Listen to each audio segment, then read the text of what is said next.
혹시 이번 2016년도가 시작되고 나서 여러분들이 몇 번 예배를 드렸는지 혹시 세 보신 분이 계신가요?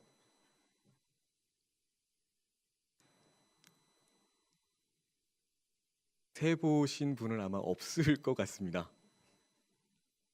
정말 많은 예배를 드렸습니다.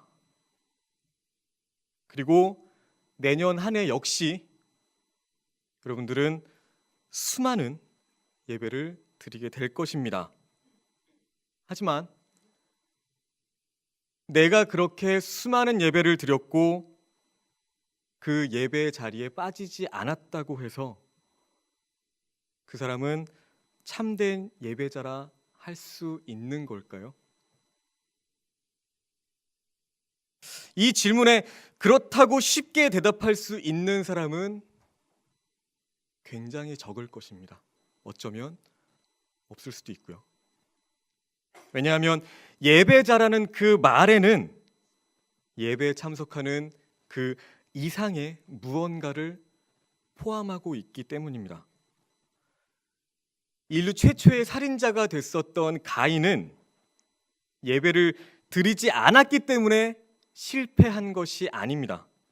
그는 하나님이 받으시는 예배, 그 예배를 드리는 것에 실패했기 때문에 그 인생이 망하게 실패하게 된 것입니다. 그는 예배를 드려야 한다는 생각은 가지고 있었지만 하나님께서 받으시는 그 예배를 드릴 줄 몰랐던 것입니다. 예배에 빠지지 않는 사람이 되는 것보다 더 중요한 것은 하나님께서 받으시는 예배를 드릴 줄 아는 사람이 되는 것입니다. 그렇기 때문에 한 번의 예배로도 인생이 바뀌는 사람이 있는 반면에 평생 예배를 드려도 전혀 그의 삶이 변화되지 않는 경우도 나타나게 되어 있습니다. 오늘 여러분들이 읽으신 이 본문은 주님을 만나는 예배가 무엇인지 잘 보여주고 있습니다. 주님이 어떻게 우리에게 다가오시는지, 그리고 다가오셔서 주님께서 우리에게 무엇을 보여주시는지, 그리고 이 말씀 앞에 우리가 어떻게 변화되는지 그 과정들을 상세하게 보여주십니다. 이 본문을 통해서 여러분의 마음이 참된 예배자가 되어서 하나님과 동행하기로 여러분들의 삶을 결단하는 마음을 부어주시기를 주님의 이름으로 소원합니다. 첫 번째로 주님은 베드로에게 다가오셨습니다. 1절 말씀입니다. 무리가 몰려와서 하나님의 말씀을 들을새 예수는 게네사렛 호숫가에 서서. 본문에 무리가 몰려와서 하나님의 말씀을 듣고 있었다라고 이야기합니다. 이렇게 많은 무리들이 몰려와서 무엇을 하고 있었나요? 말씀을 듣고 있었습니다. 이것이 바로 예배입니다. 무리가 모여서 하나님의 말씀을 듣고 있는 것, 이것이 바로 예배입니다.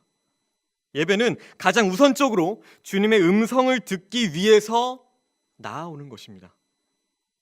그런데 이처럼 많은 무리들이 말씀을 사모하면서 달려가고 있을 때에 말씀과는 전혀 상관없는 사람들이 있었습니다. 2절 말씀입니다. 호숫가에 두 배가 있는 것을 보시니 어부들은 배에서 나와서 그물을 씻는지라. 이 사람들은 배에서 나와서 그물을 씻고 있었습니다. 많은 사람들이 하나님의 말씀을 듣기 위해서 몰려가고 있을 때 그렇게 하지 못하는 사람들이 있었습니다. 하나님을 만나는 것이 싫어서가 아닙니다. 하나님을 만나기가 부담스러운 사람들이 있습니다. 그래서 하나님께로 가까이 나아가지 못하는 사람들이 있습니다. 어쩌면 여기에 앉아 계신 성도님들 혹은 성도님들의 가족 중에서도 그러한 사람이 있을지도 모릅니다. 그 마음에 복음이 심어지지 않고 믿음이 심겨지지 않고 신앙이 깊어지지 않는 영혼들이 있습니다. 그런데 오늘 주님이 그들을 바라보고 계십니다. 본문에 호숫가에 두 배가 있는 것을 보셨다라고 합니다. 주님의 관심이 지금 어디에 있습니까? 하나님께서 만나 주셔야만 하는 사람이 있었던 것입니다. 하나님을 만나는 것이 고통스러워서 부담스러워서 하나님께로 직접 나오지 못하는 사람들을 주님께서 바라보고 계셨다는 것입니다.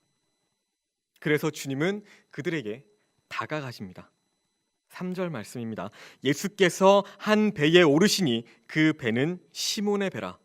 육지에서 조금 떼기를 청하시고 앉으사 배에서 무리를 가르치시더니. 예수님께서는 시몬의 배에 오르셨습니다. 왜 주님이 베드로의 배에 오르셨을까요? 바로 하나님의 말씀을 들을 준비가 되어 있지 못했던 베드로. 그래서 사람들이 예수님께로 몰려가고 있을 때 멀찍이 떨어져서 그물을 씻고 있었던 그 베드로, 그에게 말씀을 들을 수 있는 결정적인 계기를 예수님께서 만들어 주셨던 것입니다. 그리고 육지에서 배를 조금 떼기를 청하셨습니다. 이것은 말씀을 들을 수밖에 없는 환경과 조건을 베드로에게 만들어 주신 것입니다. 예수님께서 시몬의 배에 오르셨고 그 배를 땅에서 조금 떼게 움직이게 하셨다면 지금 그 배에는 최소한 베드로와 예수님 두 사람 같이 타고 있었을 것입니다. 말씀을 가장 가까운 곳에서 들을 수 있도록 예수님께서 베드로에게 환경과 조건을 마련해 주신 것입니다. 오늘 본문에 보시면 예수님께서 어떤 말씀을 가르치셨는가는 나오지 않습니다. 우리가 듣는 말씀의 내용 중요합니다. 하지만 그 말씀의 내용보다 중요한 것은 말씀을 듣고자 하는 마음입니다. 말씀의 권위를 인정하고 그 말씀을 청종할 때에 기적이 일어나는 것입니다. 이렇게 베드로의 예배가 시작되었습니다. 베드로가 먼저 예수님께 나아갔나요? 아닙니다. 먼저 주님께서 베드로에게 찾아오셨습니다. 그리고 베드로에게 말씀을 들을 수 있는 조건을 만들어 주셨습니다. 예배를 드리기 싫어하고 부담스러워하는 사람에게 먼저 다가오셔서 예배를 드릴 수밖에 없도록 만들어 주셨습니다. 참된 예배자는 수많은 군중 가운데 오직 나만을 바라보고 계심을 느낄 때 시작될 수 있습니다. 주님은 여러분들의 영혼을 하나하나 다 사랑하시고 만져주기를 원하십니다. 그래서 여러분들에게 먼저 다가오십니다. 여러분에게 다가오시는 그 주님을 영접하고 그분이 주시는 말씀에 귀를 기울이시는 그런 저와 모든 성도님들 되시기를 바랍니다. 두 번째입니다. 주님은 베드로에게 말씀하시고 기적을 보여주셨습니다. 4절 말씀입니다. 말씀을 마치시고 시몬에게 이르시되 깊은 데로 가서 그물을 내려 고기를 잡으라. 무리를 가르치시던 말씀이 끝났습니다. 어떤 말씀을 들었는지는 아무도 모릅니다. 하지만 주님의 말씀이 끝났을 때 베드로의 마음속은 어땠을까요? 분명히 변화가 일어났습니다. 그것은 말씀에 순종하고자 하는 마음이 생겼다는 것입니다. 이것이 중요합니다. 어떤 말씀을 들었느냐가 중요한 게 아니라 무슨 말씀이든지 열린 마음으로 듣는 것이 중요하다는 것입니다. 지금 앉아 계신 여러분들이 말씀을 듣고 잊어버려도 상관없습니다. 그런데 중요한 것은 닫힌 마음으로 들으면 아무 유익이 없다는 것입니다. 말씀을 잘 기억하지 못한다고 해서 염려할 것도 없습니다. 지금 이 자리에서 여러분들이 열린 마음으로 말씀을 잘 새겨 들으신다면 여러분들의 영혼이 풍성하게 될 것입니다. 여러분들의 믿음 또한 풍성하게 자라나게 될 것입니다. 오늘 주님이 베드로에게 명령하시는 것 한번 보시기 바랍니다. 어떤 명령입니까? 쉽게 얘기하면 말도 안 되는 명령입니다. 밤새도록 고기를 잡고 온 사람에게 지금 또 나가서 고기를 잡으라고 하십니다. 어떻게 보면 굉장히 짜증나고 부담스러운 명령입니다. 그게 다가 아닙니다. 깊은 곳으로 가라 하십니다. 이건 또 무슨 말인가요? 둘째가라면 서러울 정도로 그곳에 대해서 베드로는 빠삭했을 것입니다. 전문가는 따로 있는데 사사건건 지시하고 순종하라고 말씀하십니다. 베드로는 그 누가 뭐래도 이 갈릴리 바다에서 잔뼈가 굵은 사람입니다. 어디에 가면 어떤 고기가 많이 잡히는지 훤하게 알고 있는 사람이었습니다. 그런데 주님은 깊은 데로 가라고 말씀하십니다. 이것은 자기 경험과 상식과는 전혀 맞지 않는 명령이었습니다. 웃기는 명령이었습니다. 예수님은 목수 출신이셨습니다. 하지만 베드로는 어부로 잔뼈가 굵은 사람인데 어떻게 보면 정말 번데기 앞에서 주름 잡는 격이었습니다. 그런데 오늘 우리에게도 이런 말씀 계속 주어지고 있습니다. 식당을 경영하는 사람들에게 주의를 지키라고 명령하십니다. 사업을 하시는 분들에게 정직한 추를 사용하라고 하십니다. 공부를 하고 있는 학생들에게 주일에는 학교 학원 가지 말고 오직 예배, 성경 공부에 집중하라고 말씀합니다. 이게 바로 정말 짜증나고 부담스럽고 말도 안 되는 명령처럼 보입니다. 말씀 앞에서 나 스스로가 더 전문가인 것처럼 생각을 합니다. 내가 더 지혜로운 것처럼 생각을 합니다. 말씀대로 살면 안 되고 내 방식대로 살아야 성공한다고 생각하고 있습니다. 그런데 오늘 베드로는 그런 주님의 명령에 순종하기로 결정합니다. 5절 말씀입니다. 시몬이 대답하여 이르되 선생님, 우리들이 밤이 새도록 수고하였으되 잡은 것이 없지만은 말씀에 의지하여 내가 그물을 내리리이다 하고, 밤이 새도록 고기를 잡았지만 잡은 것이 없었다라고 고백합니다. 이것은 자신의 한계, 인간의 한계를 인정한 것입니다. 그리고 말씀에 의지해서 내가 그물을 내리겠습니다 라고 고백합니다. 그러니까 베드로는 예배 가운데 감히 거역할 수 없는 그 예수님의 말씀의 권세를 경험했던 것입니다. 예수님의 말씀에는 누구도 흉내낼 수 없는 그 하늘의 권세와 능력이 있었음을 경험한 것입니다. 그래서 이해가 안 가는 명령이었을지라도 순종하지 않을 수 없게 된 것입니다. 6절에서 7절 말씀입니다. 그렇게 하니 고기를 잡은 것이 심이 많아 그물이 찢어지는지라. 이에 다른 배에 있는 동물을 손짓하여 와서 도와달라 하니 그들이 와서 두 배의 채움에 잠기게 되었더라. 말씀에 순종해서 깊은 곳으로 나아가니까 이런 놀라운 기적을 경험하게 되었습니다. 말씀에 순종하고 기적을 경험해서 하나님을 높이는 간증의 주인공들이 다 되시기를 예수 그리스도의 이름으로 소원합니다. 세 번째입니다. 베드로는 말씀 앞에 변화되었고 헌신하기로 고백하였습니다. 8절 말씀입니다. 시몬 베드로가 이를 보고 예수의 무릎 아래에 엎드려 이르되 주여 나를 떠나소서 나는 죄인이로소이다 하니. 베드로가 주님 앞에서 나를 떠나소서 나는 죄인입니다 이렇게 고백하고 있습니다. 일반적으로 기적을 경험한 사람은 그것을 자랑하기 바쁩니다. 그런데 베드로는 지금 예수님의 발 앞에 엎드려서 자신이 죄인이라고 고백하고 있습니다. 왜 갑자기 베드로가 이런 고백을 하게 된 것일까요? 9절에서 10절 말씀입니다. 이는 자기 및 자기와 함께 있는 모든 사람이 고기 잡힌 것을 말미암아 놀라고 세베대의 아들로서 시몬의 동업자인 야고보와 요한도 놀랐습니다. 아멘. 본문은 그 이유를 설명해 줍니다. 고기가 잡힌 것으로 인해서 놀랐기 때문입니다.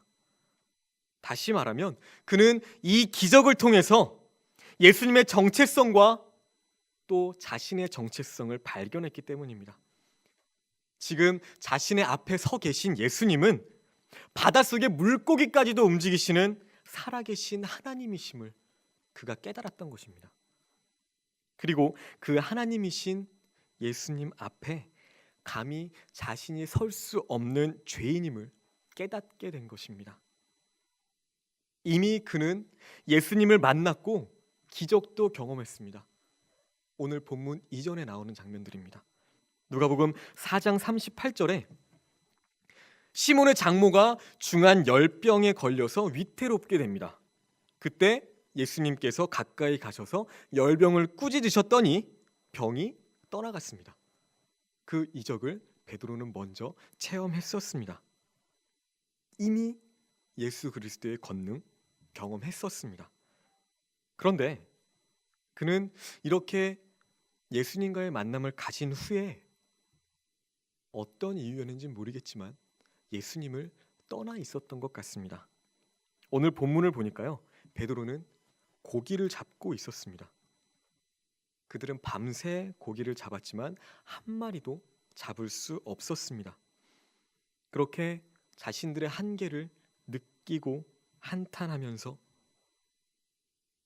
착잡한 심정으로 해변으로 다시 돌아왔습니다.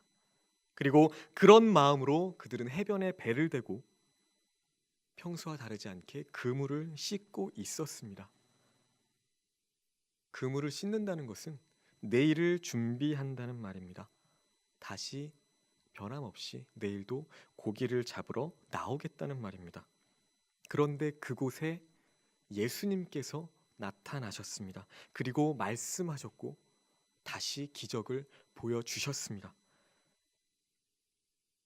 베드로의 마음에 가장 먼저 일어난 변화는 예수님에 대한 호칭이 선생님에서 주님으로 바뀌게 된 것입니다. 고기가 잡히는 기적을 보고 베드로는 분명히 하나님의 능력을 체험했던 것입니다. 그리고 동시에 그가 죄인이라는 것, 자신이 죄인이라는 것을 깨달았습니다.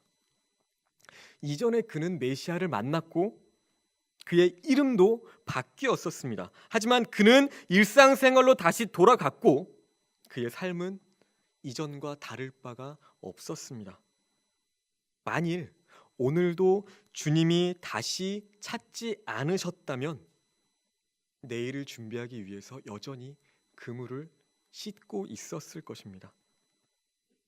예수님을 전적으로 따르지 못한 자기의 모습을 느끼고 강한 죄책감에 사로잡혔던 것입니다. 이렇게 하나님을 만난 사람은 하나님의 거룩과 위엄과 영광을 발견함과 동시에 자기가 엄청난 죄인이라는 것을 깨닫게 됩니다. 여러분들은 어떠신가요? 내가 엄청난 죄인이라는 것 깨달은 경험이 없으시다면 아직 하나님을 만나지 못했다는 것입니다. 우리는 하나님을 만나야 합니다. 그리고 깨달아야 합니다. 바로 우리 하나님은 나 같은 죄인이 감히 가까이 할 수 없는 거룩한 분이시라는 사실 우리가 깨달아야 합니다. 10절 하반절 말씀입니다. 예수께서 시몬에게 이르시되 무서워하지 말라. 이제 후로는 내가 사람을 취하리라 하시니. 아멘. 이렇게 회개한 베드로에게 우리 주님은 새로운 신분과 새로운 삶을 주셨습니다. 제일 먼저 하신 말씀은 두려워하지 말라라는 것입니다. 비록 죄가 있어서 그에게 두려움이 있을지라도 주님은 무서워하지 말라고 말씀하십니다. 우리 하나님은 치료하시는 하나님이십니다.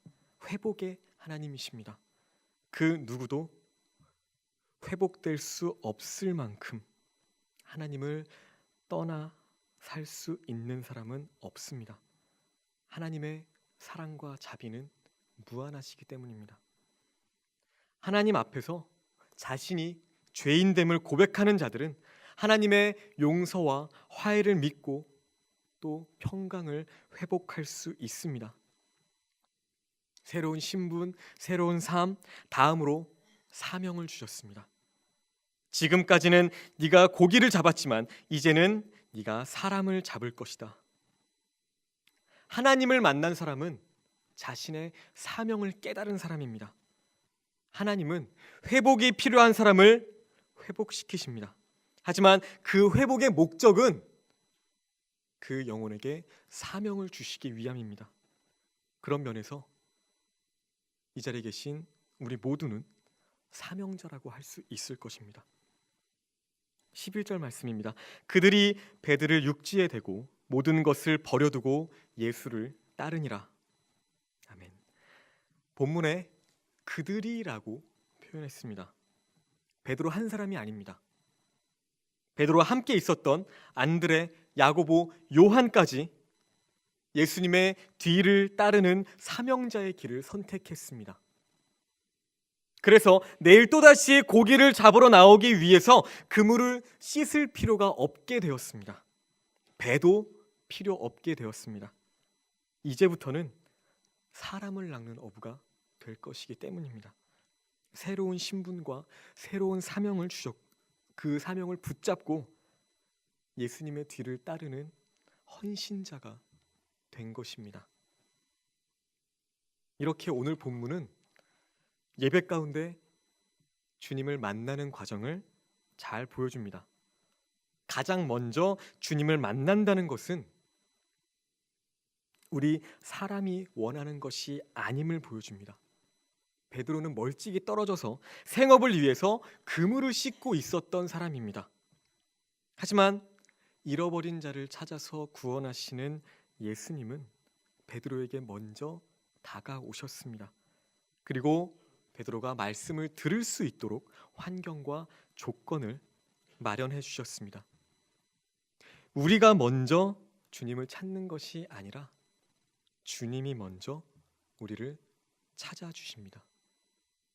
우리가 하나님을 만나고 우리의 삶이 변화되는 것은 하나님께서 그토록 간절하게 원하시는 하나님의 뜻입니다. 내가 하나님께 나아갔는데 하나님께서 나 만나기를 거절하시지 않습니다. 하나님은 늘 여러분들을 만나기 원하십니다. 너희는 여호와를 만날 때에 찾으라 라고 말씀하십니다. 가까이 계실 때에 그를 부르라 라고 말씀하십니다. 사람이 하나님을 만나게 되면 가장 먼저 주어지는 마음이 무엇일까요? 바로 고통입니다. 사람이 하나님을 만나면 기뻐야 되는데 사람이 하나님의 은혜를 체험하면 그 마음이 기쁨으로 충만해야 되는데 그보다 먼저 고통이 찾아오게 됩니다. 왜 고통이 찾아올까요? 거룩하신 하나님 앞에 내 자신이 감히 설 수 없는 죄인임을 깨달았기 때문입니다. 내가 하나님을 만났는지 안 만났는지 어떻게 알 수 있을까요? 만남이라는 것은 변화를 일으킵니다. 내가 누구를 만났느냐에 따라서 나의 인생이 달라집니다. 그렇다면 하나님을 만났느냐 만나지 않았느냐 어떻게 알 수 있을까요?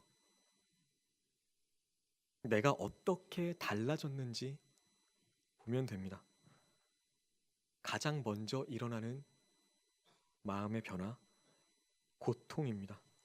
오늘 우리의 예배 가운데 이런 고통이 없다는 것 안타까워해야 할 일입니다. 간음하다가 그 자리에서 잡힌 여인처럼 예수님 앞에 벌벌 떨면서 서 있는 모습을 요즘에는 찾기가 어렵습니다. 이사야 선지자가 성전에서 여호와의 영광을 경험한 후에 화로다, 내가 망하게 되었도다, 이렇게 고백했던 그 고백이 우리 가운데 없다는 것입니다. 두 번째로, 사람이 하나님을 만나게 되면 그 사람에게 주어지는 마음, 바로 회복된 영혼입니다. 다시 말하면 정죄받지 않는 마음, 그 마음을 회복하는 것입니다. 오늘 주님은 베드로에게 무서워 말라라고 말씀하셨습니다. 우리가 깊이 회개하고 하나님께로 나아가면 하나님은 우리 영혼을 만져주시고 회복시켜 주시는 분이십니다. 이처럼 간절하게 하나님을 만난 사람, 통회하고 자복하고 회개한 사람에게 나타나는 두 번째 마음은 바로 정죄받지 않는 마음입니다. 하나님께서 나를 용서하셨다, 하나님께서 나를 받아주셨다, 이런 고백은 하나님 앞에 간절하게 흘린 눈물만이 줄 수 있는 마음입니다. 바로 이것이 치유이고 이것이 회복입니다. 하나님을 만나지 못한 사람의 특징이 뭘까요? 자꾸 자기 자신을 정죄한다는 것입니다. 세상의 유혹을 거절하지 못한 자신의 모습을 자꾸 정죄합니다. 하나님 앞에서 온전하지 못한 자신의 모습을 자꾸 정죄합니다. 그래서 하나님 앞에 헌신하며 나아가지 못합니다. 이유는 이것입니다. 이런 모습을 가진 내가, 이렇게 부족하고 연약한 내가 어떻게 하나님의 일을 감당할 수 있냐는 말인가?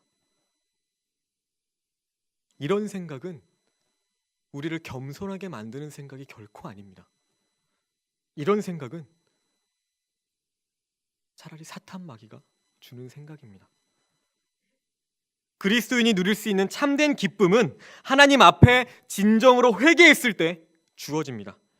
내가 정죄받지 않는 그리스도인이 되고 싶다면 주님께서 나에게 회개의 영을 부어달라고 그렇게 기도해야 합니다. 세 번째로, 주님 앞에서 고통하고 회개하며 정죄받지 않는 마음을 받은 자들에게 나타나는 변화, 무엇일까요? 바로 세상과 구별되는 것입니다. 하나님의 거룩한 백성이 되는 것입니다. 세상은 알지 못하는 자신의 새로운 가치를 발견하게 되는 것입니다. 그래서 세상의 그 어떤 것보다 주님을 더 사랑한다는 것, 그것을 고백하는 것입니다. 지금까지 즐겼던 세상의 문화들, 이 문화들을 거절할 수 있는 마음이 이때 비로소 생기게 되는 것입니다. 지금까지 즐겨 들었던 유행가들, 세상의 춤, 술, 담배까지도 끊을 수 있게 만드는 힘과 믿음이 이때 생기는 것입니다. 그리고 주님께서 원하시는 삶, 그 삶을 선택하고 주님이 걸어가게 하신 그 십자가의 길을 후회 없이 선택하는 사람이 되는 것입니다. 내가 하나님을 만났느냐 만나지 못했느냐, 바로 여기서 결정됩니다. 내가 주님을 위해서 살고자 하는 마음을 품었느냐, 아니면 아직도 옛 버릇과 옛 습관에 묶여서 벗어나지 못하고 있느냐. 만약 아직도 주님보다 더 귀한 것이 있다면 그 사람은 주님을 만나지 못한 사람입니다. 사도 바울은 주님을 만난 이후에 자기에게 유익했던 모든 것들을 배설물로 여긴다고 고백했습니다. 배설물이 뭔가요? 아무것도 아니라는 것입니다. 그것이 없으면 죽는 줄 알고 살아왔는데 이제는 그 모든 것이 아무것도 아니라는 것입니다. 마지막으로 하나님을 만난 자에게 나타나는 변화, 바로 헌신하는 삶입니다. 베드로가 주님을 만났을 때 스스로 죄인이라고 고백했습니다. 그때 주님은 말씀하십니다. 두려워 말라. 네가 이제부터 사람을 낚는 어부가 될 것이다. 이게 무슨 말인가요? 예수님께서 베드로에게 사명을 주신 것입니다. 이사야 선지자도 하나님을 만났을 때 자신이 죄인임을 고백했습니다. 그는 용서받은 후에 자기를 부르시는 음성을 들었습니다. 주님의 관심이 내 관심이 되고 주님의 계획이 나의 계획이 되는 것입니다. 주여, 내가 여기 있나이다. 나를 보내소서. 바로 이것이 주님을 만난 사람들의 변화된 모습입니다. 예배는